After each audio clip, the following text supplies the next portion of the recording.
Imagine this. The sun is setting on a Friday afternoon as your mom drops you off from school. Your heart is pounding with excitement as you race to your room, eager to start your weekend. But as you step inside, you see your older brother in front of the family computer, his head a dark silhouette against the blinding white of the monitor. You feel a sense of curiosity wash over you as you approach him, wondering what he's up to. And as he turns to you, you see a glint in his eye. He beckons you to come closer and hops out of the chair, gesturing you to take a seat.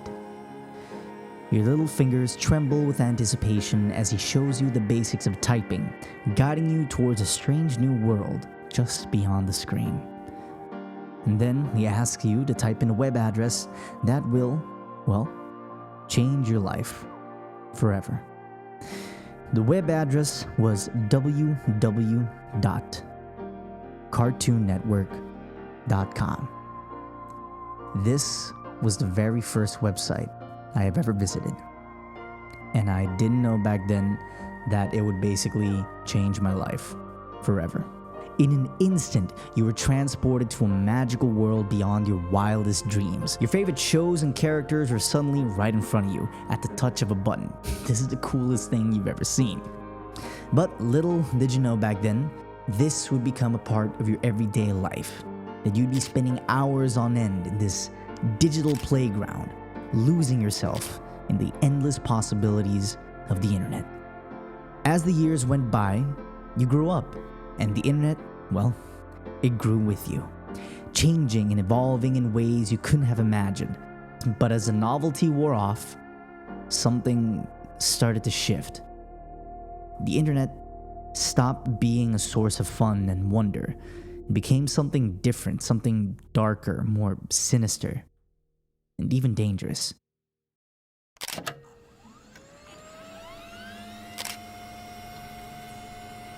Now, as I look back on those innocent childhood days, I can't help but wonder, what happened? How did the internet go from a source of endless entertainment to a breeding ground for hate, misinformation, and fear?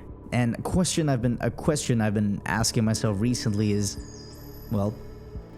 is there a way to actually reclaim that magic? This is what this video is about, on why I think the internet just isn't fun anymore. Let's take a trip back, shall we?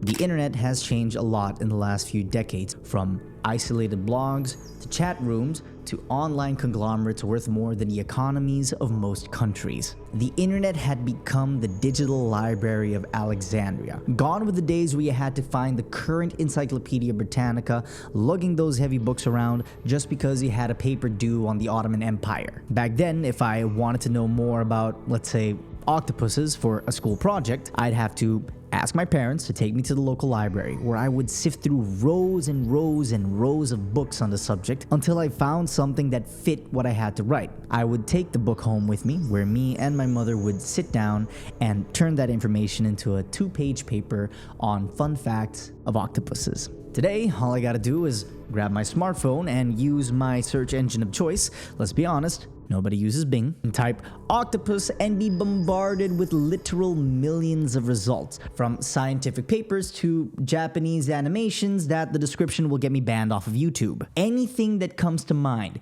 whatever I find interesting in the spur of the moment, all I have to do is pick up my phone or open my laptop and be blasted in the face with nearly everything there is to know about that subject. People seem to forget that most of us now have basically the complete sum of human knowledge in the palm of our hands. Want to know about music theory? You got it. Want to learn a new language? No problem. Want to teach yourself to be more confident? We got you covered. The point I'm trying to make here is that there is so much information out there on the internet. In our defense, there's always been a lot of information, but back then it was more like a trickle that we could sip from. Today, it seems like the dam has burst, and we all may be in danger of drowning in this sea of unimportant and useless knowledge. We all heard the saying, knowledge is power. To be fair, that quote was written centuries ago when bloodletting was common practice to treat fevers. The point I'm trying to make here is that the times and the means have changed. With so much information out there being spewed onto the internet every single day, not all of it is useful, not all of it is meaningful, and most importantly, not all of it is even true. The flat earthers, believers in the Matrix, and even the Church of the Flying Spaghetti Monster. With so much information being blasted into our faces every single day, it can be overwhelming and difficult to sift through. It's gotten to a point where I think power no longer comes from knowledge. I truly think now that power comes from choosing what to ignore. But even though, what do you choose to ignore? Am I ignoring fake news or am I ignoring real information? It's kind of hard to know sometimes.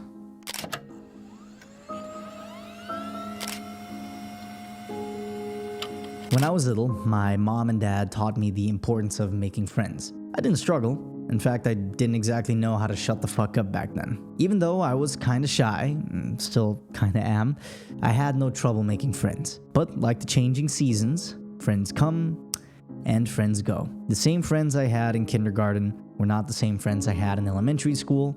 The friends I had in elementary school were not the same friends I had in high school, and so forth and so forth. It wasn't long until my brother introduced me to something that I've never really heard of until I saw the big blue F shining on my screen. He showed me a website called Facebook. He enthusiastically started showing me how the site works, what was it used for, how he kept contact with, anyone he wanted, how he posted photos on what he was doing. I was already familiar with Windows Live Messenger at the time, but to be able to read someone's thoughts and opinions, and also post your thoughts and opinions, that was something completely new to me. Before I knew it, I created an email and created my Facebook profile. It wasn't long until I started finding people I used to hang out with, talking to them, and also seeing what they were up to. This was before WhatsApp, so Facebook was the only way I can even keep in contact with my family who lives in the Netherlands, thousands of miles away. Even though I live on an island, for the first time ever,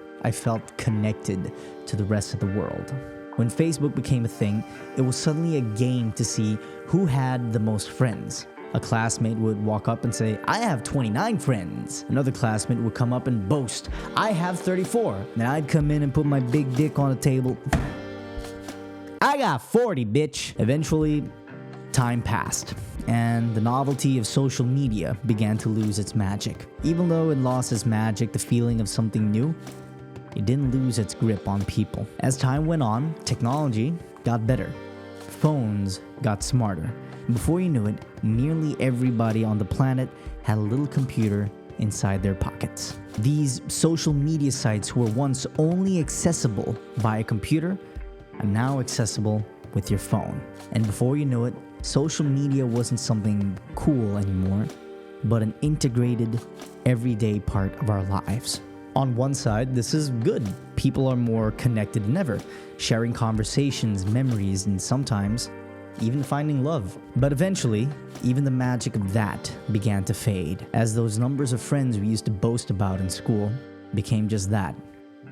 Numbers. Not only that, but you would also start comparing yourself to anybody and everybody you see on the site. Oh no, it seems like he's got everything he needs. Oh, she's getting married. Oh, they bought a house.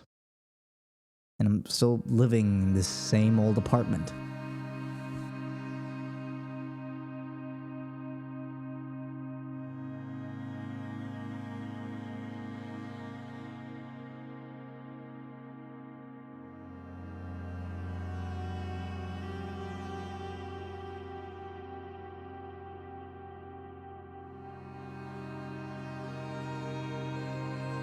You start to feel sorry for yourself because whether you like it or not, you begin comparing yourself to people. Even recently, Instagram started showing me ads for multi-million-dollar boats. Meanwhile, I'm putting water in my shampoo bottle to make it last longer so I can hold out buying another one. I mean, sure, people are always going to put the best versions of themselves out there on the internet. Everybody's got their insecurities, their problems that they have to deal with, paying bills, taxes, fuck taxes, but they're never gonna show that on the internet. So all you see is this perfect image. Besides that, fake news is prevalent on nearly every social media site out there. Some of them can be so fucking convincing that it's honestly starting to become a pain in the ass just to discern what's real and what's not. Not only that, you see people, normal people, under the protection of online anonymity, say the worst things you can say to another human being. They say some things that can put them on a watch list just because you have a contrary opinion. Even for stating facts like, My Hero Academia is boring as hell. I thought Steven Universe was a good show, then I watch it again at 25 and realize it's kinda mid. You can get anything from hate to threats to even someone doxing you. It's gotten to the point where whole lives have been ruined. One example I can think of is a YouTuber named Quite, who was recently publicly accused of being a rapist. And even though he debunked the claims and proved himself innocent, his life will never be the same. This will forever be a stain on his legacy until the day he dies. And since we're on the topic of YouTube,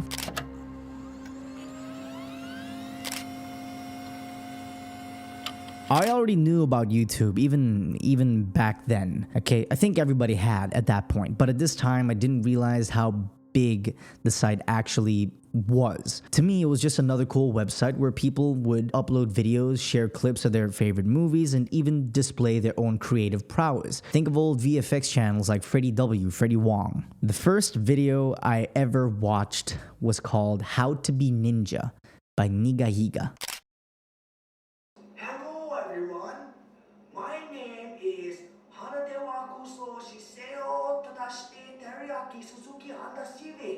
Hello, my name is Bob. It's weird watching the video again after so long.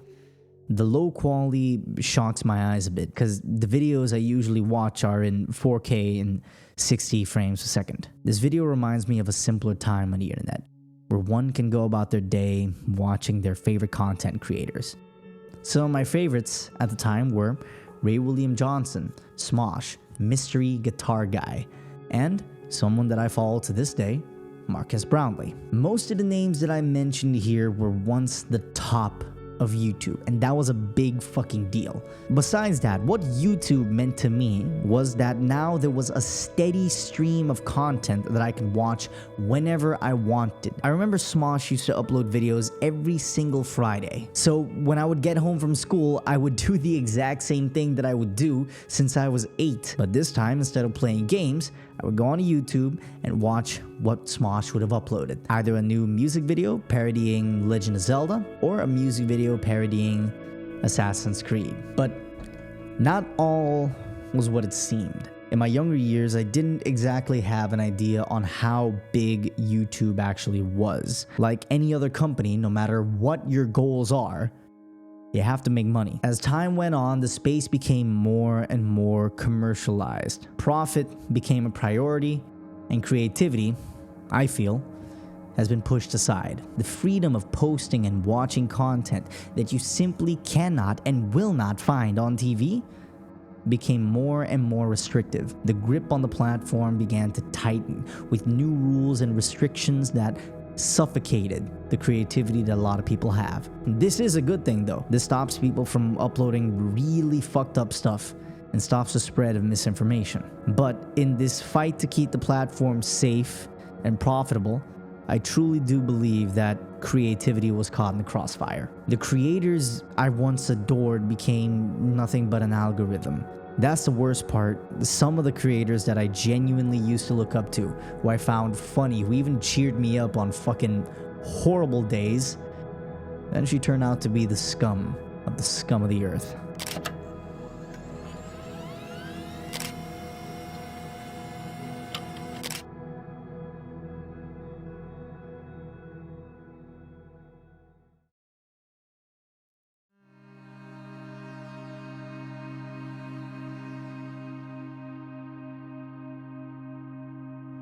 I grew up in a time just before technology and the internet had basically become a part of our everyday lives. While I do spend a significant amount of time online and I do use various devices, it's important to remember that there is a vast world that's not behind a screen. I am fortunate enough to have grown up in circumstances where going outside and exploring nature was a lot more enjoyable than being glued behind a screen all day. I learned the value of being in nature, and even though many of us live in crowded cities, our brains are still wired to thrive in natural surroundings, and many of us seem to forget that spending time outdoors can have tremendous benefits to our mental and physical health. When I lived in the Netherlands, I found that I hardly used my phone. Instead, I wandered the streets of The Hague. I read books out in the trees in Zuiderpark, visited a few cafes to draw, walked with my girlfriend. Every day was filled with something new and exciting, and it was far more fulfilling than spending all my time looking at a screen.